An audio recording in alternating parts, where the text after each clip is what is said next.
What really happened the moment Jungkook stepped out wearing Supreme?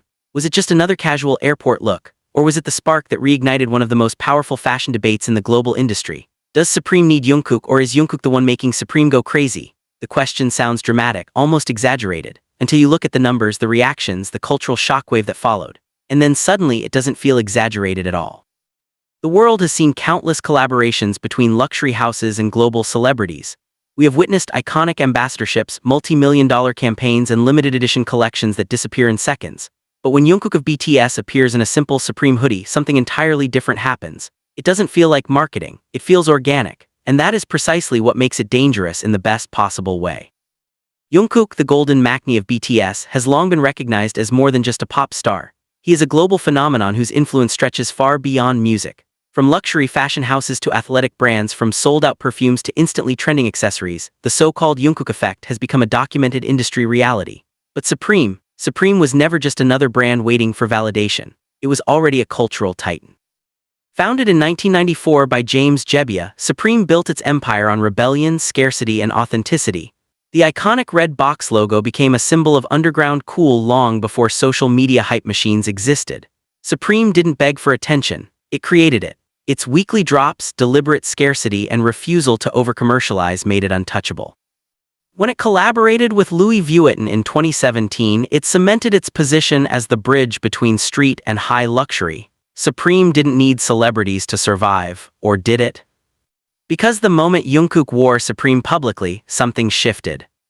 It wasn't a staged runway appearance, it wasn't a press-released ambassadorship announcement. It was casual, effortless, natural, and within minutes screenshots flooded social media, fans zoomed in, threads were created, product codes were identified, and then like clockwork items began disappearing from online stock lists.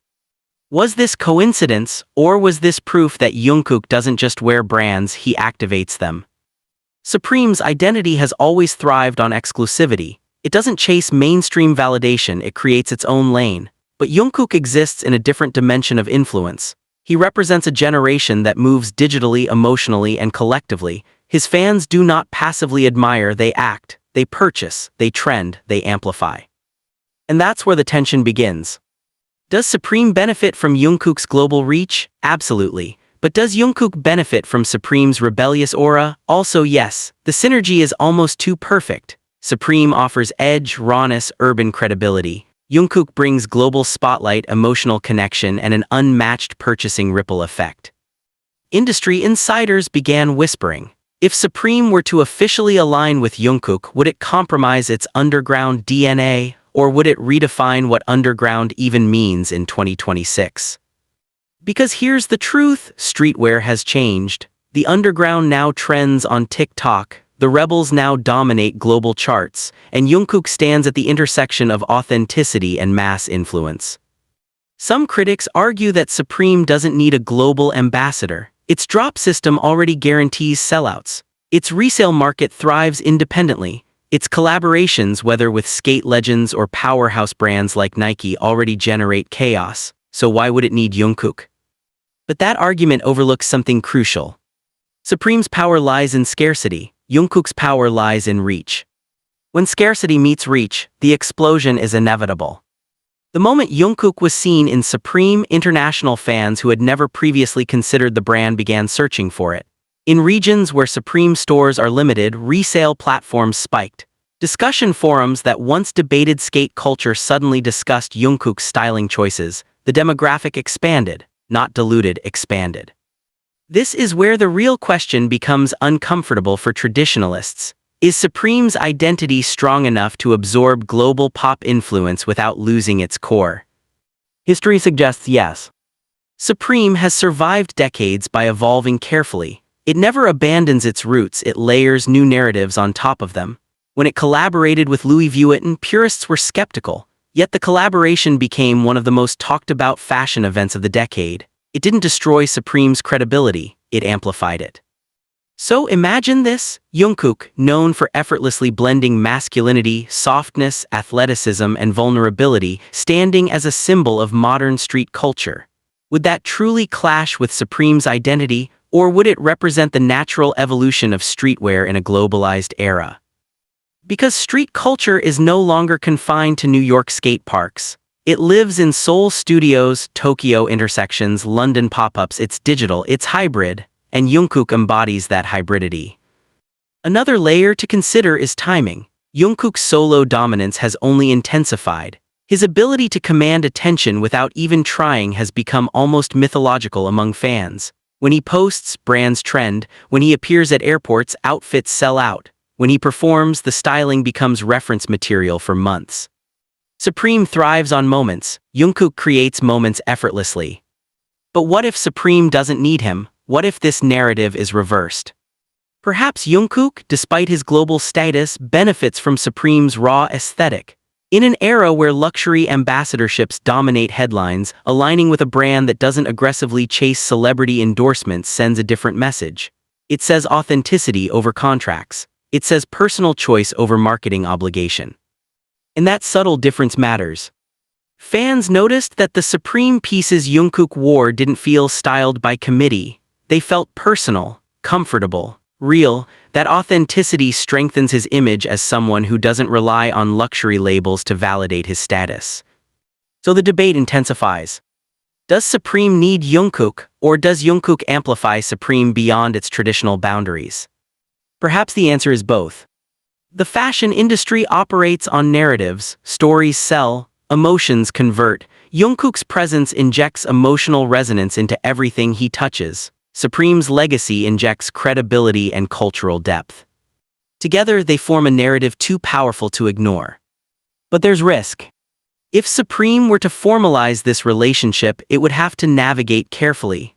Overexposure could undermine its scarcity model. Yet underexposure could mean missing a generational opportunity. For Jungkook, the risk is different. Associating too heavily with streetwear could shift his image in ways that might clash with future luxury alignments. But perhaps that's exactly what makes him compelling, his refusal to be boxed into one aesthetic. The world watched as discussions trended globally. Fan edits multiplied. Fashion commentators dissected every detail, and still no official statement emerged. Silence can be strategic. Supreme understands that hype grows in the absence of confirmation. Jungkook understands that mystery fuels intrigue. And so the question lingers like a spark waiting for gasoline. Who truly benefits more? Maybe we're asking the wrong question. Maybe the real story isn't about need, it's about power. When Jungkook wears Supreme, he doesn't become subordinate to the brand. He integrates it into his narrative. When Supreme appears on Jungkook, it doesn't become mainstream, it becomes globally visible without sacrificing its core. This isn't dependence, it's synergy. Fashion experts have started referring to this as the cultural acceleration effect. When two independent powerhouses intersect organically, they don't compete, they multiply. Imagine a limited Supreme drop subtly influenced by Jungkook's aesthetic. Imagine the global digital cues. Imagine resale markets reacting in real time. Imagine the headlines. Would that be Supreme going crazy because of Jungkook, or Jungkook leveraging Supreme to redefine his street image? Perhaps both scenarios are already unfolding quietly behind the scenes. Because one thing is certain, the industry is watching. Brands observe patterns, they analyze engagement spikes, they calculate search data. And when Jungkook's Supreme appearance triggered global searches overnight, it sent a signal louder than any press release. This isn't about fan exaggeration, it's about measurable impact. And yet, the most fascinating part of this entire phenomenon is how effortless it seemed. No dramatic campaign, no staged reveal, just Jungkook being Jungkook. That authenticity is priceless. Supreme built its empire by rejecting conventional marketing. Jungkook built his by connecting emotionally with millions. When those two philosophies collide, something revolutionary happens. So does Supreme need Jungkook? If need implies survival, then no. Supreme would continue thriving regardless. Does Jungkook need Supreme? If need implies relevance, absolutely not. But if the question is about evolution, about expanding narratives, about redefining street culture in a globalized era, then perhaps they need each other more than either side would publicly admit. Because culture moves forward through unexpected intersections.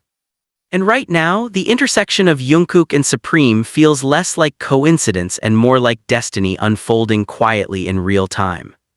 The fashion world may not have its official announcement yet, but the streets, the timelines, the resale markets, they've already spoken. And the debate continues to rage. Is Supreme riding the Jungkook wave, or is Jungkook injecting rocket fuel into Supreme's already blazing fire? Maybe the real shock isn't choosing a side. Maybe the real shock is realizing that when Jungkook touches something, it doesn't just trend. It transforms. And if this is only the beginning, the next drop might not just sell out. It might redefine what hype even means.